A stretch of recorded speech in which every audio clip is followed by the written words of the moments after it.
How's it going, everybody? And welcome to another episode of the Barely There podcast. I am, of course, joined by the guy I'm always joined by at Lucas Perfetti 46. Lucas Perfetti. You can follow me, Duke Coughlin, at that pod guy Duke. You can also follow the podcast at Barely There Pod. You can find us on YouTube if you want to join the chat. And we are going to answer some questions today. We again, as I've said over and over and over again, this is the deadest time of the off season because we are about 3 weeks away from training camp. So we thought we'd get a little bit of creative and answer any of your guys' questions. So here we are. Lucas, how we doing, buddy? Good. Also want to mention training camp tickets go up on sale tomorrow at 10 a.m. So be ready for that. Supposedly it's not going to be a finite amount because of COVID and stuff like that. But yeah, tickets go on sale tomorrow. I don't even know if you have to pay, to be honest, but I do know that you have to reserve a slot. So something you're interested in doing, I would recommend getting on there because some people will reserve a slot for every single day. Yeah, if you want to go there, definitely reserve some spots. Other than that, man, doing well. Kind of excited. Like, this is obviously, baseball fans are going to hate me for this, but this is the dead season of the calendar and sports in general and American sports. Like, I think MLS and MLB, I think WNBA are the only things really going right now. So MLB has zero competition. Still tough to get through. So just waiting for training camp, waiting for preseason football. Because it's been rough, dude. For the people that are degenerates and like to gamble on games, baseball is the worst sport to gamble on. So, yeah. Other than that, I'm excited to answer some of these questions. We got some really good ones. Yeah, no, for sure. I mean, it won't stop all the degenerates from gambling on baseball. I mean, we've been seeing a lot of those no run first inning bets that have been getting really popular actually lately. It's like the fucking this year's version of the multiple leg parlay, but yeah, I mean that's what it is. Like, I'm a huge baseball guy. Obviously, the Sox season has been just flying off the rails, or going great depending on the day. Honestly, walk off win today from the Leori legend, but yeah, man, it's definitely the dead season. Like, I'm a guy who could talk football all year round. I've been looking for things to talk about with anybody I've interacted with, like football wise, especially when it comes to the Bears, because of just the off season we've had, basically the new regimen we have and all that. And dude, it's just been dead. So yeah, I'm really excited to answer some questions. I'm hoping we could do like a couple more episodes like this, moving forward. Maybe make this like maybe like a monthly thing during the season if we have some crazy stuff going on. All really depending on what the season looks like and how much we really have to talk about when it's all said and done. Yeah, I mean, realistically, we got asked quite a few questions. We had a couple people that doubled up, tripled up with questions, but overall, like, some really good ones in there. So, I mean, nothing much has really happened in terms of, I guess there's some NFL news. Baker Mayfield got traded to the Panthers, right, for a conditional 4th or 5th round pick. Eddie Goldman got signed by the Falcons. So that's, a fat slob that everyone thought was just completely garbage and blah, blah, blah, blah. Not my words, Bears fans' words. He got himself a contract with the Falcons, the Atlanta Bears. Yeah, no kidding. They have fucking everyone over there, ton of former Chicago Bears execs, coaches, players. So other than that, man, I think we should get into it because we got quite a few here and we want to keep pretty decent on time. You ready for this first one? Yeah, go ahead. Toss by me, man. All right. This is going to be from Pete, the Shy fan. Pete Shy fan. It's Pete_Shy_fan asked, will Montgomery still be RB1 by season's end, or will Herbert claim the larger role?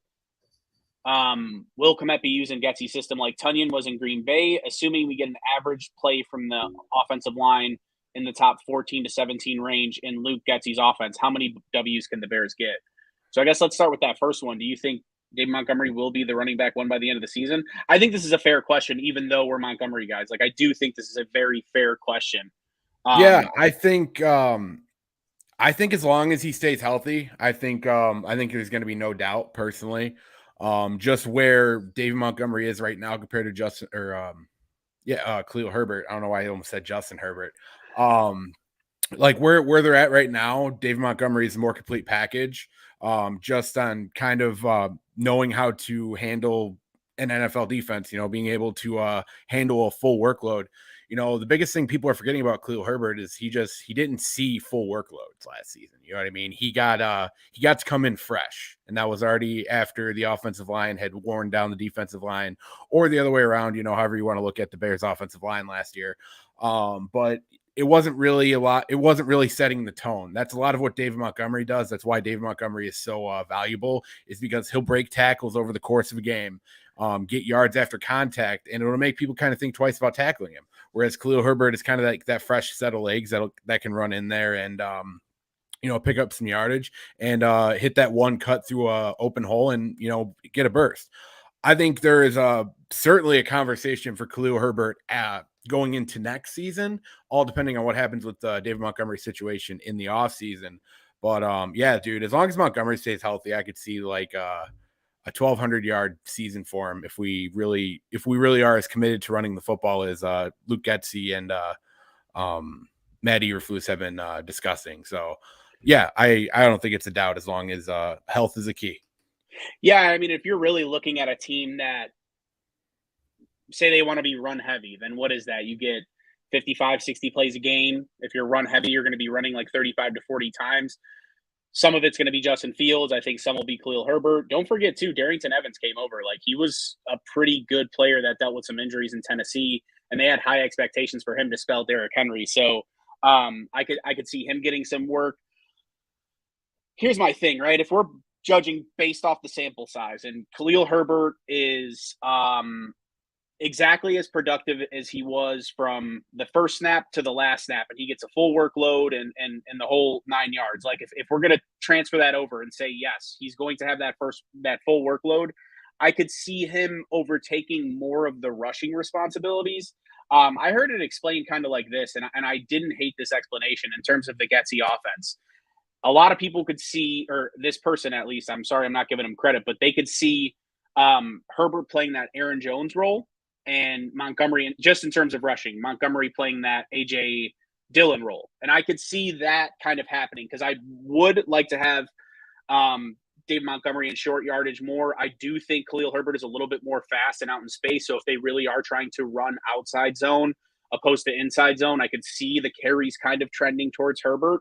But like in terms of pass catching ability, David Montgomery is a better pass catcher. He's better at being a third down back in terms of blocking for the quarterback and going out on routes that way. He's a better route runner. So I think in every aspect, even if Herbert did look pretty good running the ball last year, I think David Montgomery would still be considered running back one. And that's even if Herbert does his absolute best, right? Because and even look at the Packers last year. I think it has to do with situationally as well.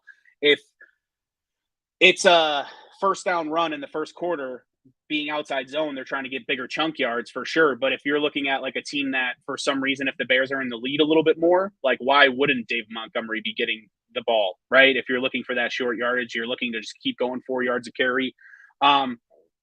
Yeah, I see it being Dave Montgomery in every aspect, to be honest, because if they go up, I could see them wanting someone more secure with the ball, someone that doesn't fumble a lot, someone that's always falling forward like a Dave Montgomery. And if they're down and they need to start blocking with their running backs, chipping with their running backs, or have their running backs running routes out of the backfield, I see that work going to him too. So I think especially in terms of like fantasy, I still have Dave Montgomery ranked way above Khalil Herbert.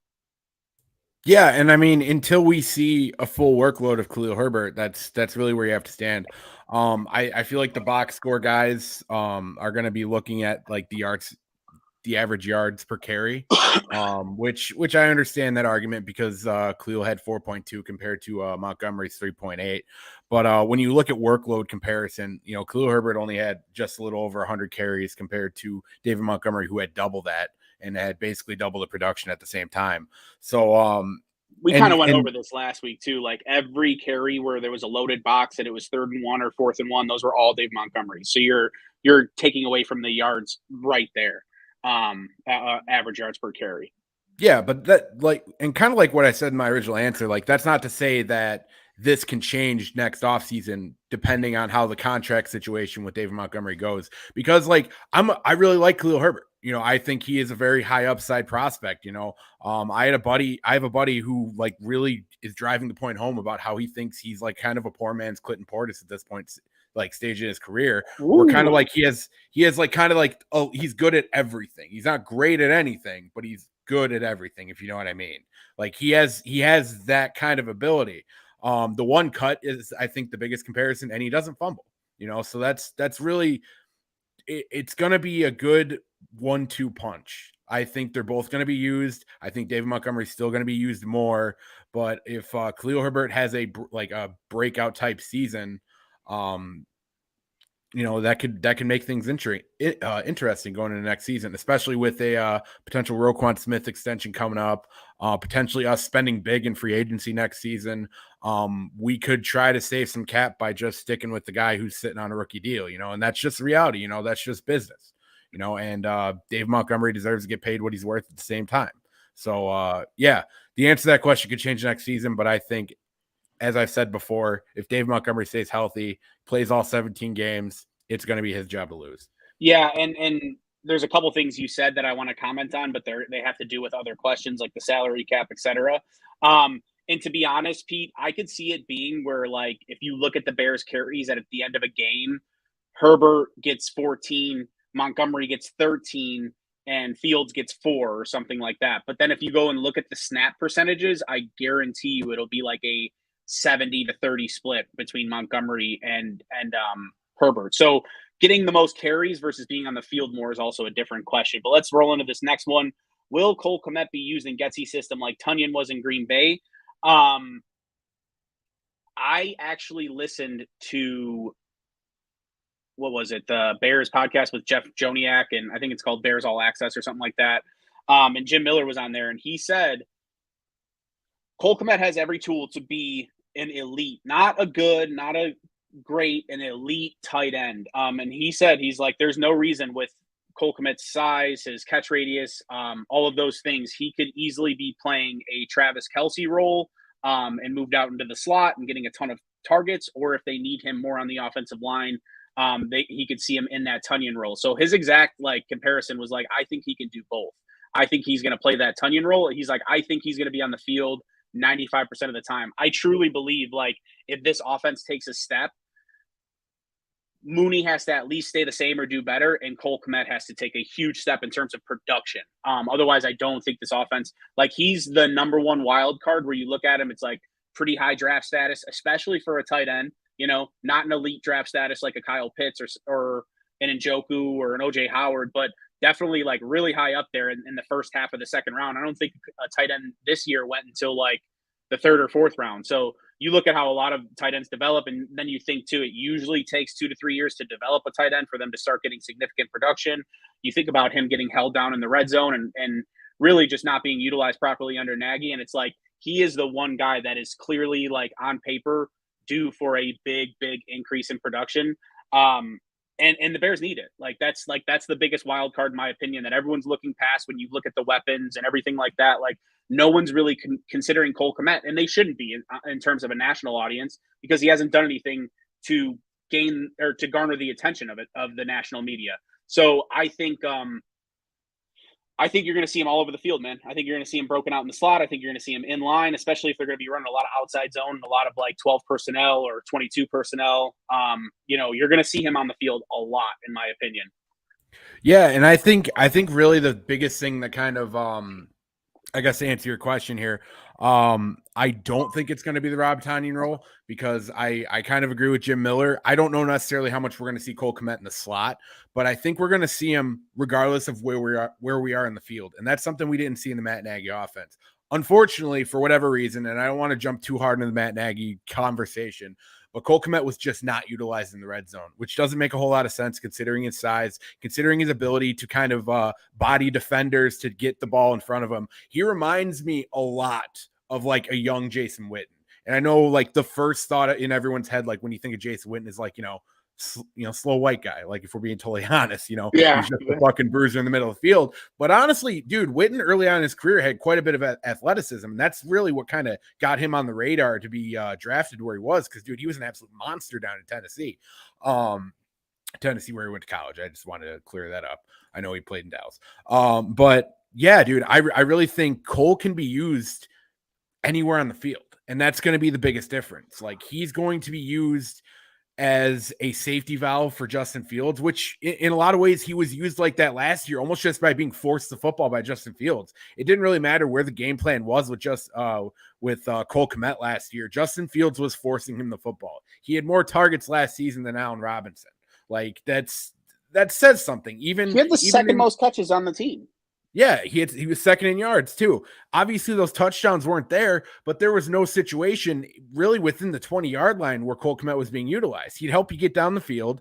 He actually was getting really good in the middle of the field. That was one thing I really did like.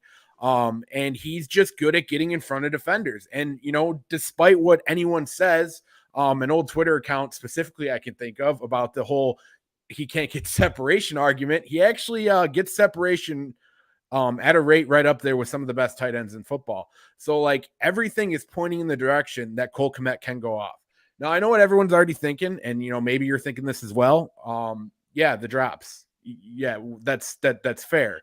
But I really think that's something that can get fixed. That's not. I think it's a confidence thing, dude. He had one drop in all of college. Like, he didn't. Like, that was one of the things he was known for, was not drop. Or I think he had 0 drops in college. So, like, I think that was honestly a confidence thing. I'm not nearly as worried. If the drops become an issue this season, then let's talk about it, like, with a fresh start. But I do think that's kind of the point I wanted to make was his college stats. Like, I'm not worried about it at all. Like, but I know that's like the number one thing people hold on to, especially on Bears Twitter, is just, oh, he drops football all the time. And it's like, well, if you look at it, he really doesn't drop the football nearly as much as you think he does. You guys just really like piling on when he does, because nobody liked the fact, well, it was kind of a mix of like anyone who liked the fact that we drafted Cole Kmet that high anyway. But no, I really think I think Rob Tonyan was kind of used as the red zone threat. He got a lot of touchdowns, and he was a lot of that blocking tight end, especially in running sets. He was someone that slipped through the cracks too, right? Like, dude, he had Aaron Rodgers throwing the football too. That helps a lot. But I really think Cole Kmet and Justin Fields built quite a bit of chemistry last season, kind of similar to the chemistry that Darnell Mooney and Justin Fields have built. And I think those are going to really be I think you brought it up earlier in the question, man. I think those are going to be the top 2 targets for the Chicago Bears this season. It's going to be a lot of Darnell Mooney and Cole Kmet. And at face value, sure, that doesn't sound sexy, but I think it could actually be something that could end up being very beneficial, because if both these guys pop off, that looks really good for the offense moving forward with 2 young studs. Yeah. And then this is the last question. Let's kind of answer this a little bit quickly. We're taking a lot of time on this on Pete, even though he's worth it. Assuming we get average play from the offensive line within the top 14 to 17 range and Luke Getsy's offense, how many W's can the Bears get? I mean, we haven't made our official predictions yet, which I don't think we should until like the last episode before the season, after we see a little bit of preseason. I said from the start, though, at a top end, like, this is a weak schedule. And if this defense can actually play, which I have a lot of confidence, like, if the offense can meet them halfway and be a middle of the pack offense, like, there's no reason why they won't go over their over, which is, I think, 6.5 wins. And it started at 7.5 and then it dropped. So, I mean, if we're talking like, if everything's clicking and Justin Fields takes a step forward, like, I could see them being an 8-9 win team, maybe. Like, that's why I said the goal this year, especially for what the talent on the roster is. Like, if you can get that last spot in the wild card race, like, that would be dope as fuck. I'm not going to sit here and overblow it and be like, they could win 11, 12. I would be thoroughly shocked. I would be happy with it, obviously. But, like, I can't see them. That's the thing. I don't see them being nearly as bad as some fans are making it out to be. And I don't see them being nearly as good or as hyped up as other fans are making it out to be. Like, Matt Nagy was a big problem, but he wasn't the only problem. And we lost a lot of our top players in terms of star power. And I do know, like, some of those guys didn't get a lot of snaps, and Allen Robinson was checked out, whatever. But at the end of the day, like, I need to see it first before I'm going to hype them up to the level that some Bears fans and some podcasts are hyping them up to. But yeah, if everything goes well and they're a middle of the pack offense, I can see them being like an 8-win team, a 9-win team. I don't see that being unachievable. Yeah, no, that's where I'm at. That's where I've been, honestly. I think the ceiling is 9-8. And that's with a lot of things going right.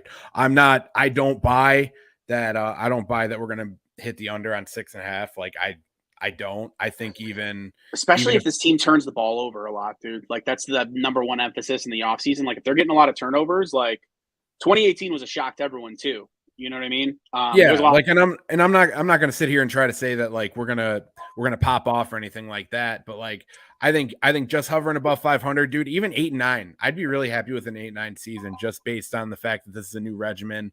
And if we see a lot out of Justin Fields, that's like the number one thing we need to see moving out of the season. And I think if Justin gets time in the pocket and it allows him to kind of move around a bit, throw on the run, and really, dude, him setting his feet and throwing a deep ball is just gorgeous. It's Like it beautiful. is. It is a beautiful sight. So if that's something he can get going with a guy like Darnell Mooney or even a Velus Jones, that's going to be something that can really benefit this offense, especially with a run heavy. We could have like a bit of a run and gun type offense. Like that would Dude, really, really have the arrow high going into next season. But even like 7 wins. If they get 7 wins with the expectations that were this year, because a lot of people are like national media, Bears fans, whatever, they're saying they're in the running for the number one overall pick. So if they're sitting, that's garbage. That's yeah, garbage. if they're sitting at like 7-8 wins, like, and they have full fucking pockets and a full draft, like we should be very optimistic about the future. Like we should be optimistic to the point where if they have 8 wins this year, like we should think that there's a chance they could win the division next year, right? Because they have so much firepower in terms of salary cap, in terms of draft capital, flexibility, like everything. So if they're an 8-win team, 9-win team, like I'm gonna be through the fucking roof. Yeah, and it's gonna be if we have that many wins, it means Justin Fields looks like the guy that we think he is. You know what I mean? He looks like the prospect to really kind of turn the tide of Chicago Bears quarterbacks. But Anything that's less than kind of 5 wins too, I'll be grossed out. Like then to me, it's like I really don't think it would be to that point. And the only positive you could really pull out of a season like that would be getting the higher draft pick, and it would be okay, we lost, but did Justin look good? You know what I mean? Like, what did the numbers look like? Is this something that we look like this can be positive that we're going to buy into? Because like that's the biggest thing heading into next season is we need to see what Justin is so we know if we can build around him or not. You know what I mean? We need to be able to see, like, is this a franchise quarterback? Are we going to be willing to go crazy in free agency? Are we going to be able to send some draft capital to get this guy surrounded with fucking talent? You know what I mean? Like, are we going to go big on like a legit top 5 left tackle? You know, are we going to go get a legit number 1 wide receiver to pair with Darnell Mooney if Darnell Mooney has a breakout season? You know what I mean? Like, are we going to go all in? Because we have the money to go all in next year if we really, really want to, but we need to be able to see it from Justin Fields. And we need to see some key contributors, you know what I mean? Like we were just talking about, Darnell Mooney, Cole Kmet, Khalil Herbert. We need to know what the David Montgomery situation holds.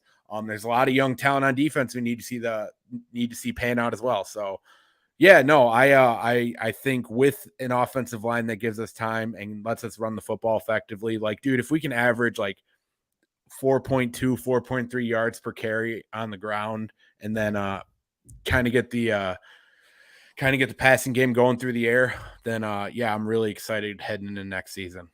Yeah. All right, let's go over to your side. You got any questions? Yeah, let me pull this up really quick. All right. So from Jeff, I'll get this one out of the way because by the way, Jeff, thanks for the question. Glad you're listening, buddy.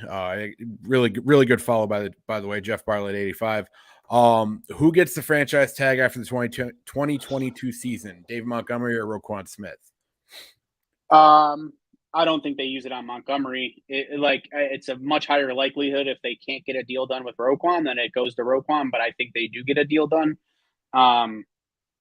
So I don't think they use the franchise tag next year. They don't have anyone that they really need to use it on. You know, no one's leaving that is going to have to, other than those two are in their final years, right? But like no one else is really leaving that you would need to use it on. And I don't see how you could franchise tag David Montgomery if that number is going to be higher than the number he probably should sign for an extension. Unless they really, really love him and want him around and they can't come up with a deal or something, or they just want him for 1 year. So they're willing to tag him. But otherwise, I would probably say Roquan Smith if a deal doesn't get done. Otherwise, no one.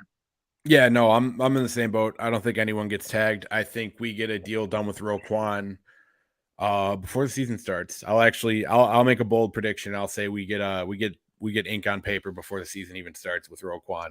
Yeah. And I don't think we franchise David Montgomery regardless really of what he does, just because of having Khalil Herbert in our back pocket. It would need to be on a little bit of a more team friendly side deal if we were gonna bring back Montgomery. And I mean, I just don't think he's going to get top 5 running back money from us, regardless of what he does, just because we have Khalil Herbert right there. Yeah. Feel how you want to feel about it. And then I got one from Heidi. I mean, while we're sticking on the Roquan might as well. Heidi wonders, why do certain people think Roquan Smith should be traded? What do you think about that? I will go ahead and just take the run on this. I think anyone who thinks Roquan Smith should be traded is insane. They should probably get themselves checked in to a mental hospital, because there is nobody on this defense. And I will say this strong-heartedly right now. There's nobody more important on the Chicago Bears defense than Roquan Smith. And there's no position more important in a 4-3 defense than your middle linebacker. So I think it would be pure insanity. Roquan has shown up to all mandatory and non-mandatory mini camps, and workouts, all that stuff. He's been applauded as a team leader. Matt Eberflus seems to really be digging his claws in Roquan. He just, like, you see him talk about Roquan, his eyes light up, and it's the same way the other way around when you see Roquan talk about Matt Eberflus. Him and Justin Fields are like constantly in communication during practice. Like it seems like they're really taking the throne, like as leaders of the team. Roquan's gonna have a captain's patch if they bring the captain's patches back, and I think he's one of the best linebackers in football. I don't think you will get your value out of trading him, and I think the best value you get as a young player with a rebuilding team, if you want to call us that, is signing him to a long-term deal. Yeah, I mean, the only appeal I could see, or the only reason why, is because he's probably going to garner the most in terms of draft capital. I think he gets you more than Justin Fields does too. But is that enough, right? Excuse me. We're talking about a guy that doesn't have any Pro Bowls to his name, but has 2 second-team All-Pros. So he's getting not that he's not that household name that he should be, right? Like Fred Warner and some of these other guys. Not saying Fred Warner wasn't great, but Roquan Smith has had better seasons than him in the last couple of years. The guy from Bobby Wagner, Roquan's been playing at a higher level than those guys. And those are guys that are regarded as the best linebackers in the league. If you put Roquan's numbers up to it, I mean, it's very comparable. A lot of categories, Roquan is better. And as you said, the will linebacker in this scheme, he is meant to cover that big side on pass drops. He does that extremely well. He is the best linebacker in coverage. There is no one, in my opinion, that even compares to Roquan Smith in coverage. He's as fast as safeties. His sideline to sideline game is incredible. I think that's the only appeal, or why people see it, is because they're like, hey, if we're rebuilding, Roquan is the biggest chip. He is the guy that is going to get you the most. Do you want to be one of those teams like the Jets or the Dolphins or the Jags who had multiple first-round picks? Because I think he'll get you a 1, right? But I don't think a 1's enough. I think you'd need 2 1s, and I don't know if anyone's going to pay that up for a middle linebacker in the modern NFL. So like you said, I don't think the value matches what he's actually worth to the team. The Bears don't have a lot of proven production. Why would we take one of the only proven producers away from the equation? It doesn't make a lot of sense to me. So that's why people talk about it, but I don't see it happening. I don't see it being very likely. It doesn't make a ton of sense to me. It's stupid in my opinion. It's one of those things where people want to already start filling out their mock drafts for next year, and they want to be able to get a left tackle and a fucking wide receiver in the first round. I get it, allocating your defensive resources, but you already got rid of Mack. Goldman's gone. Hicks is gone. Quinn wants to trade. I don't get it. You have all the money in the world to spend next season. Even if you pay Roquan, you have plenty of money to go surround Justin Field with talent if he's that guy. You know what I mean? He's a proven commodity. As I said, you're never going to get the value out of him that you would get out of him by him just being on the field. And he's young enough to where it's worth it. It's not like he's 28 or 29 and this is his last big payday. And, you have the potential to trade him for a higher pick. I understand the appeal of trading him for multiple draft picks, but dude, look at what the Steelers got in a Minkah Fitzpatrick. You know what I mean? Just an absolute stud. And those first round picks they gave up for him, that's nothing, because a first round pick, as much as any of these mock draft guys want to say, they don't guarantee anything. Nobody is a sure thing. Yeah, I want to say that one more time. Nobody in the NFL draft is a sure thing. I mean, I know I've said different. I know you've said different, but being real, how many fucking can't miss prospects have missed? You can get offensive playmakers. You can get top tier offensive playmakers while still staying respectable on the defensive side of the football. You know, I mean, there's a lot of guys on the defense side of the football who aren't even in line to be getting paid really anytime soon. So why not pay the one guy in the middle to help all those young guys that you have? You know what I mean? It just it doesn't make any sense. No, Heidi, I'm with you. These people are crazy. Yeah. All right, let's move on to the next question. This is from Bear Down Chicago, and the O is a 0. No, nothing Bears expert. Is there advantage to actually not using the remaining 20 million in cap space, or would it just be careless not to use most of it? I'm going to start with this because this is the one that this is. Oh, Heidi, she just came in. Did she hear our answer? Hopefully, she did. We just answered your question, Heidi. Just answered it. Hopefully she got to hear part of it. Otherwise, we'll be able to play it back for you, or you'll be able to play it back on YouTube. Yeah, for sure. Welcome to the show, by the way. Yeah, thank you. Welcome. So there's no advantage there is an advantage. You could roll that space over. If you're above your cap floor, you can use that space. So it wouldn't be careless, but we kind of went over this a few episodes ago. It really bothers me that we didn't do a little bit more this year, because realistically next year we're going to have all this money and you're going to have to go up to the cap floor. So are they going to start overpaying players? Are they going to sign a bunch of $5 million players? Like, they have a lot of money to spend next year, no matter what. So that's why I didn't see why, that money that's going to be rolled over is probably going to be what we're considering is going to take care of Roquan Smith's contract. So like I could see it. I don't know. I didn't like the strategy in general. Let's wait and see. Like maybe we could be pleasantly surprised, but it's not careless to not use it. I just would like a little bit more. I'd like the Bears to be a little bit more aggressive. If you look at the Bears, their top paid player, or at least in terms of cap hit, is Robert Quinn now, Eddie Jackson, Cody Whitehair, Roquan Smith. Then it's Justin Jones, and it's at $4.6 million. So our fifth highest cap hit is $4.6 million, and that's one of the guys that Poles signed. Yeah, I'll say, mind you, Robert Quinn isn't even a guarantee to be on the week one roster. You know what I mean? So like, there's still like a lot there to be kind of moved around. I was actually looking at how much space we would clear if we made that trade as well, and I think it's about like 12 million that we would move, which would even give us even more cap, which is insane. No, it would be 12 million dead if they didn't need anything, but 12 million dead cap, so they would only get like 5 million plus. Did you just look it up? Yeah, I just looked it up. No, you saw. I think you were confusing the dead cap number. But either way, like, you'd get a little bit of money, but it would be. That's the thing, though, with trades. Like, you can always ask them to take on a little bit more cap, or if you take on a little bit more. No, it would. Okay, so it would be 4 million 2022 dead cap. It would actually be 12. It would almost be 13 million cap savings. It says right here. Next year or this year? 2022 cap savings. It says that on Sport Track. On Spotrac? Yeah. Cut post June 1st, you get $4.23 million. I don't know. I'm pretty positive they're locked into this.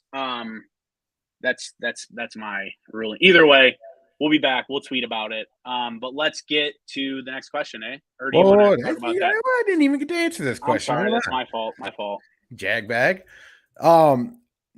Honestly, and I brought it up on the. I'll keep it short because Lucas wanted to take 10 minutes. I brought it up on the episode. I think the last one, actually. I think that's when we were talking about it. But I really think Poles is going to be looking at he's going to be looking at camp cuts. He's going to be looking for a big name popping out of there. Kind of like that Josh Sitton type signing. I would be surprised if he wasn't looking at teams who are pretty stacked on the offensive line with a potential 29, 30, 31-year-old guard or tackle or center or something like that. That's going to be, he's still a starter in the league, but a team has a younger option. They could save some money by getting rid of him type thing. So I think that's something that that could still happen. I wouldn't be surprised if they actually brought somebody in right before camp started as well. I know they're going to be looking at trying to get the bottom dollar for a lot of these guys because there's definitely still some free agents out there, and we don't know what those asking prices look like. There could also be some contract stability that these guys are looking for. You know what I mean? Like an Eric Fisher could be looking for a 2-year deal, and we're only willing to give him a 1-year deal, and he's going to try to wait it out and see if a team gets desperate for a tackle. You know what I mean? So like there could still be something like that on the table. Otherwise, I actually did like the point you brought up about possibly letting that roll over for the Roquan Smith deal, although we have so much money next season that would seem like a bit of an overkill unless we were really preparing to go all in next season. You know what I mean?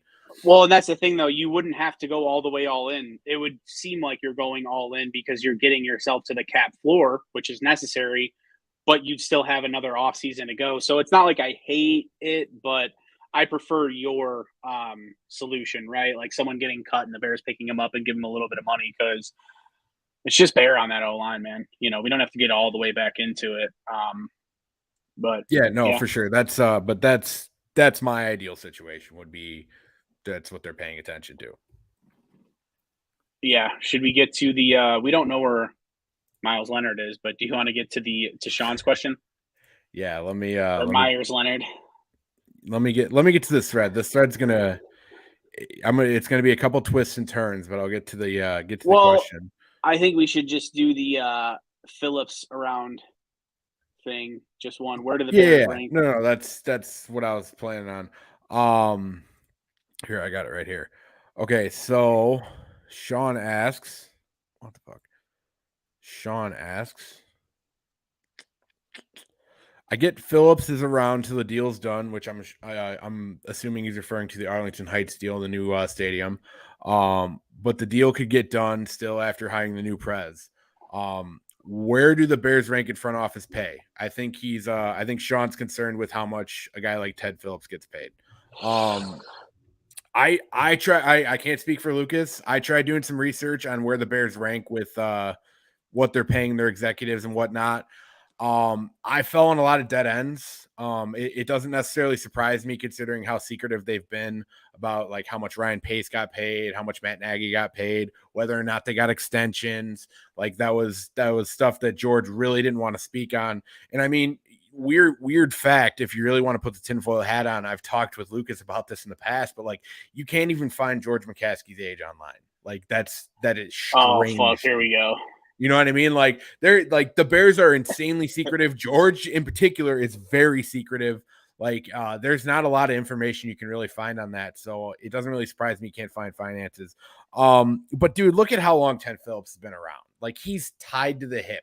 Like he has, I don't know what it is. I don't know if he has just dirt on the entire McCaskey family or he is there's many rumors that he's like Virginia's illegitimate son, like he helped cover up fucking the Muggsy situation. Like there's a lot of conspiracy theories out there. Here's the thing, right? Like it's hard to find how much an executive gets paid. You could look up Khan from the Steelers and it's like his money's not like those numbers aren't out there.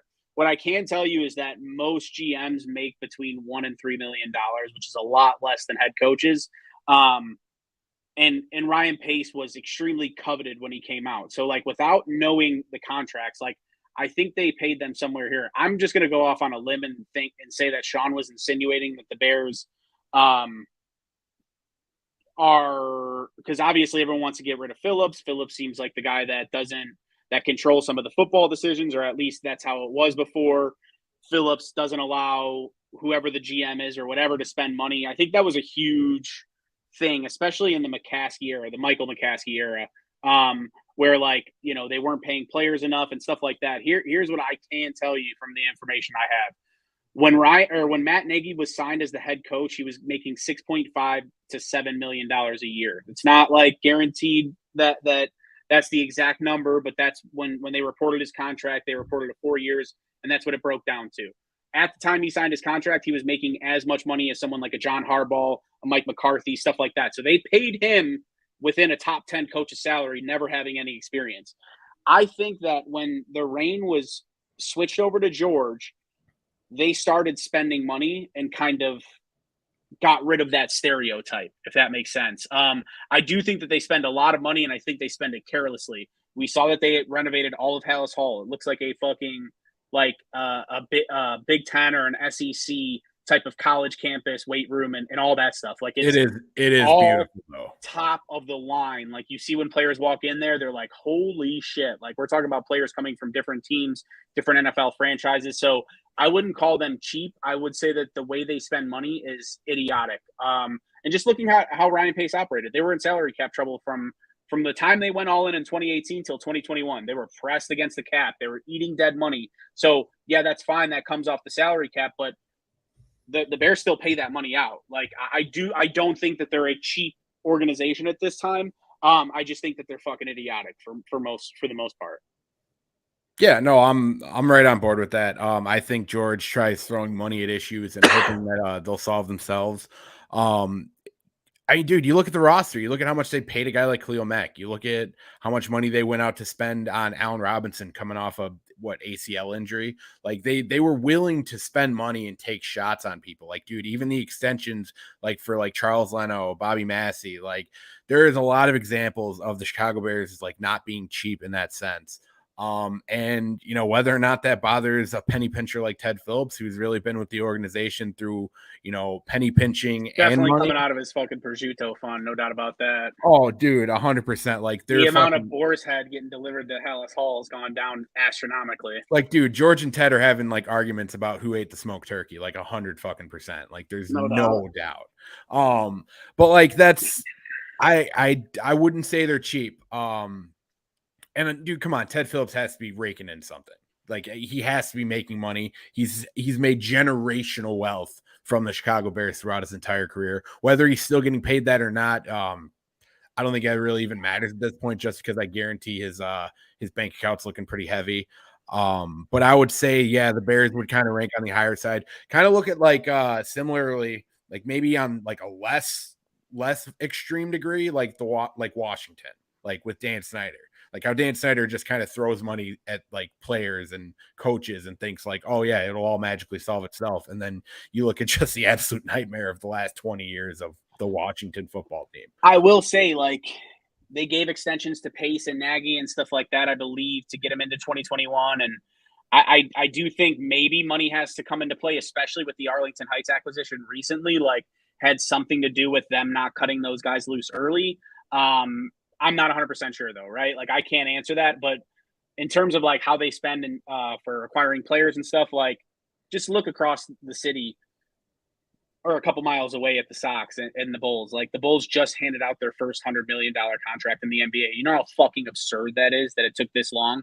$100 million in the NBA is nothing. That's like 3 years for a max player. So they haven't handed out a contract like that for the Sox either. Like we're going to talk about like owners being cheap. I wouldn't call the Hallises cheap. I would say that they're fucking just bad at their job more than anything. Yeah, and I mean they also know like how financially stable the Chicago Bears are. The Chicago Bears run the city, and they always will.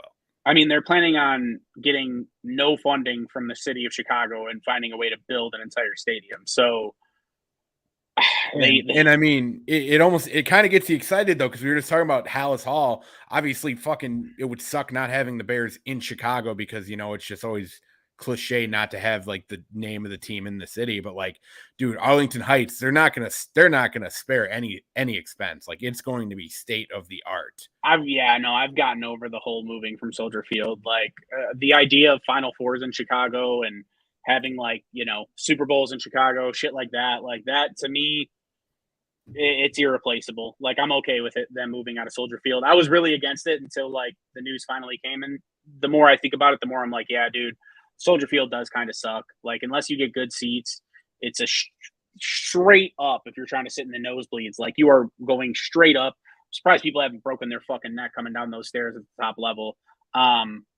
But yeah, let's move into this next. I think these are the last two questions because Ryan asked us about 12. I'd love to get to all of them, but we're running kind of long on time, so I'm going to ask him here.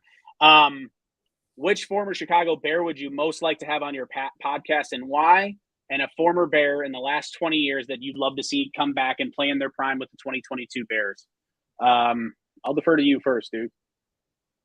Well, you're gonna already hate my answer, but you already fucking know my answer. Who I'd have on a podcast, and Jay it's Cutler. actually it's my dream interview anyway. Yeah, dude, I would easily have Jay Cutler on here just because he would give you just straight up answers, man. And that's what I like. That's what I love about his interviews. Anytime he's like on a Barstool interview or something like that, or even like he's starting to do his own thing with Outsider, I believe it is. Dude, he's very open. He doesn't really like hold back if you directly ask him questions about things. You know what I mean? And that's something that's really refreshing. You know, regardless of how you feel about Jay Cutler, if you ask him about his time in Chicago, he's going to be pretty honest about it. And honestly, he usually says pretty good things about the city of Chicago and the fans. And I mean, how much he really liked playing here, you know? So I think it would make a really interesting interview. I think a lot of guys, you get them on a podcast interview, you kind of got to throw them like softball questions and stuff like that. And you got to get them pre-screened and all that. I know for a fact, because I was actually trying to get an interview set up with a guy I'm not going to name. He's a very relevant Chicago Bears guy. I had a connection through it, but it was all going to be like pre-screened questions, time limit, and really not going any farther outside of that. So that wasn't something I necessarily wanted to do. So Jay Cutler, I think, would be a great one. Honestly, I would really like Matt Forte as well. I think Matt Forte would have a really good perspective on that same era of Chicago Bears football.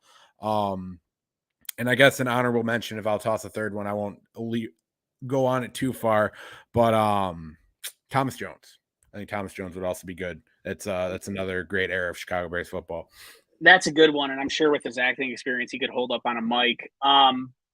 So if I wanted someone from that era to be brutally honest, maybe even a little bit fictionally honest, I might have to go with my honorable mention being Marty Bennett, because he was a fucking nutcase, and I'm sure if I asked him, "Hey, what does Ted Phillips, office smell like?" I'm sure he'd come back and let me know like what type of lunch meat, stuff like that. I'm sure he would have no problem talking shit about any of the former players. So I would like to hear him in terms of that for the brutal honesty. But otherwise, man, I would actually really it's extremely nearsighted, but I would like to interview Tariq Cohen just because like all from our former podcast to now, like we've always been in his corner, always really liked him. He's extremely entertaining, always interacted well with people on Twitter and stuff like that. Like he seems like he's energetic, just like a cool dude. That can relate to a lot of different topics that have nothing to do with football. Like if we were just going to talk about his personal life. And then like after the Players Tribune came out, after kind of he had that year-long injury and everyone ridiculed, like I'd almost like to just have him on just to be like, hey man, there's people out there that really do love you. Like, and just get to kind of like get his story out there a little bit. So yeah, I'd probably pick those two. If I had to think of another one, I would maybe think of B Marsh, but to be honest, like I watch his podcast and I'm not a huge fan of him on it. And I'm a big Brandon Marshall guy. And like, I've been trying to give it chances. They get great guests. They have Pac-Man on there, Chad Ochocinco, but I'm just like not the biggest fan. So yeah, I'd probably go with Tariq Cohen or Marty Bennett if I had to pick. Now I'm going to answer this first. A former Bear in the last 20 years that you'd love to see come back and play in their prime with the 2022 Bears. Based on need, it would be Kyle Long, 100%. And also because he had his fucking career robbed from him. I guess I have a theme with that because my honorable mention would be Mike Brown, not because the Bears need him there, but because his prime was cut short the same way Kyle Long's was. Two of those guys, in my opinion, could have been perennial All-Pros, fighting for the Hall of Fame type players. Kyle Long, before he moved to right tackle, his trajectory was insane. Like he was playing at an insane level. And imagine just having a right guard, because that's the fucking number one topic of conversation for Chicago Bears fans. Not left tackle. It's not right tackle. It's not how none of the fucking players on our line have experience besides Cody Whitehair, and he was getting his shit pushed in last year. No, it's about right guard because we don't have a name that we know there. So that would solve a lot of problems, in my opinion, having someone like him to come in and set the tone and be that veteran leader. But who would you pick? So it's just within the last 20 years. That's what it says. Last 20 years. Yeah. Shit, we're getting kind of old. I don't even know. Was Mike Brown within the last 20 years? I think so. Yeah, no, 100%. 100%. Oh, yeah, we're in 2020. I think he played here. He was in 2005, I think, was his last year, like when he started getting injured, 2004, 2005. Yeah, but I think he was with us until about 07, 08, around there. Okay. And then he went to the Chiefs. Geez, if we're talking from that era, It could even be fucking Khalil Mack. It's just a former Bear in the last 20 years. Yeah, dude. I listen. You know exactly how I feel about Khalil Mack. I'm getting a little excited just thinking about Khalil Mack. Honestly, that's my fucking boy. No, honestly, if it with where our team is set up right now, if I'm gonna pick one in their prime, it was just who we were just talking about, dude. It has to be Brandon Marshall. Like Brandon Marshall with Justin Fields would be fucking tastic. You know, like, dude, I mean, and I'm not saying he's the greatest Bear of all time. I'm saying with the way this team is built. Because if I was just gonna pick like one Chicago Bear, like if we need like it's saying like a 4-3 defense, it would be between like Brian Urlacher and Charles Tillman. You know what I mean? Like those are the easy answers. But or I even think Julius Peppers. Oh, Julius Peppers would be beautiful too. But at the same time, if you're getting a Julius Peppers, I'll take fucking 2018 Khalil Mack. You know what I mean? Like yeah. So like but I think with the way this team is built, having a guy like Brandon Marshall as a number one and Darnell Mooney as number two for Justin Fields and having Cole Kmet over the middle of the field with Dave Montgomery in the backfield, like I'm getting really fucking excited thinking about that. Like that's like a fantasy Madden offense for the Chicago. Or if they're running 12 personnel, Greg Olsen. But no, I like Brandon Marshall a lot fucking more. Yeah.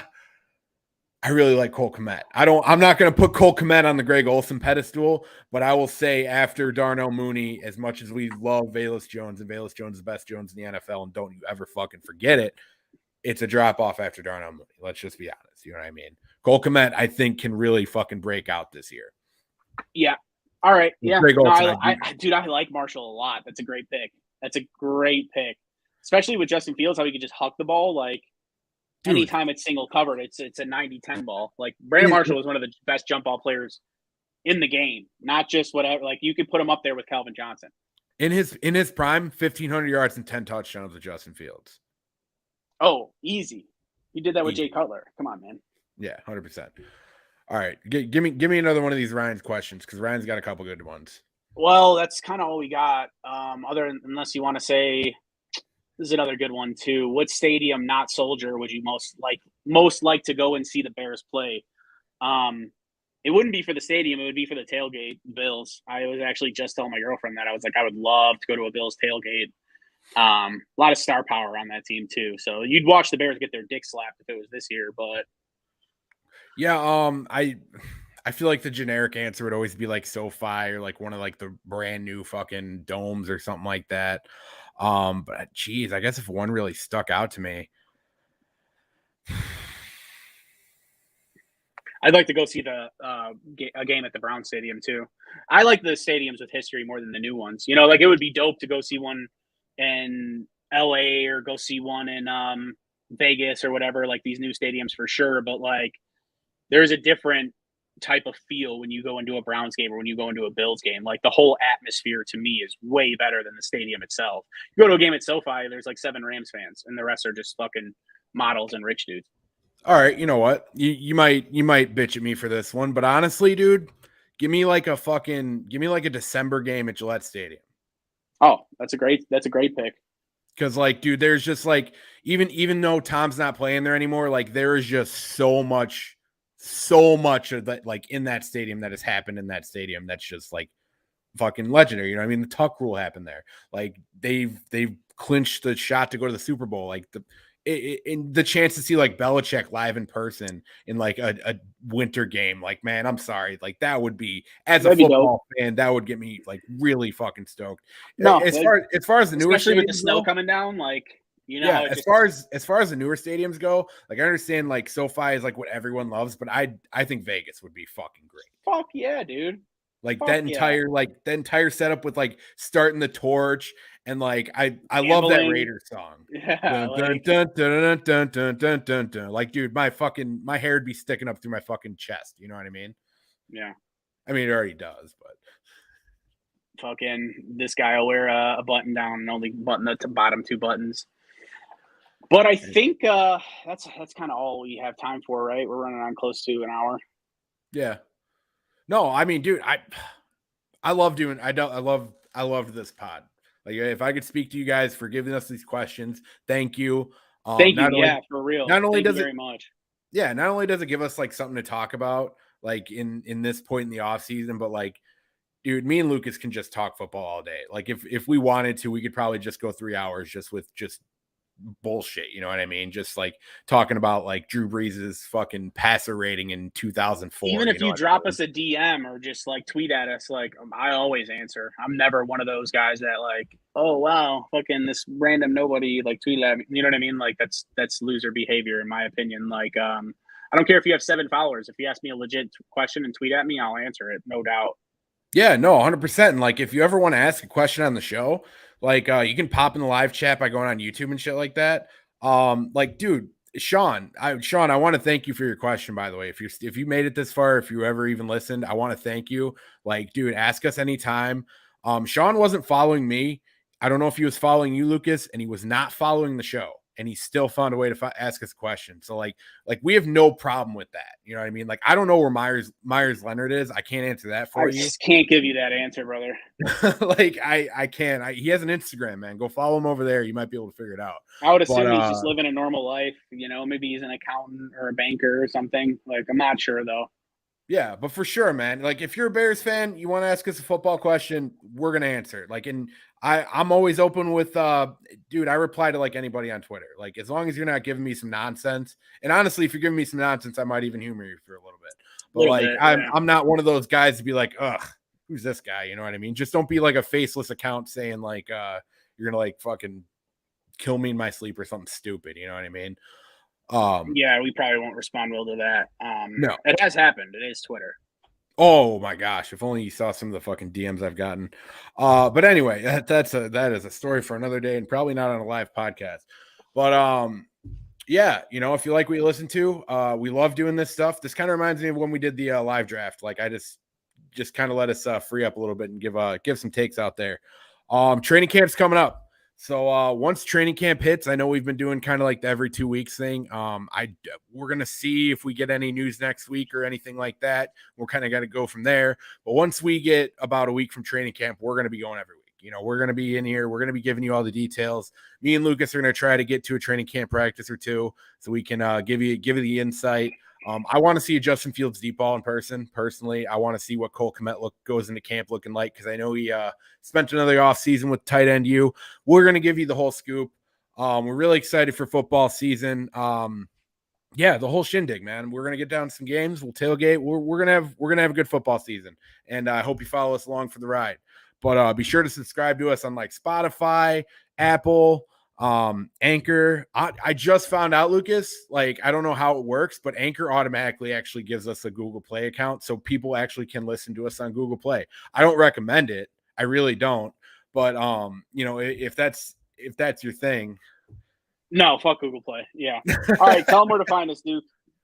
Yeah, you can follow me, Duke Coughlin, at that pod guy Duke. You can follow Lucas at LucasFreddy46. Follow the podcast at Barely There Pod. You can follow us on YouTube.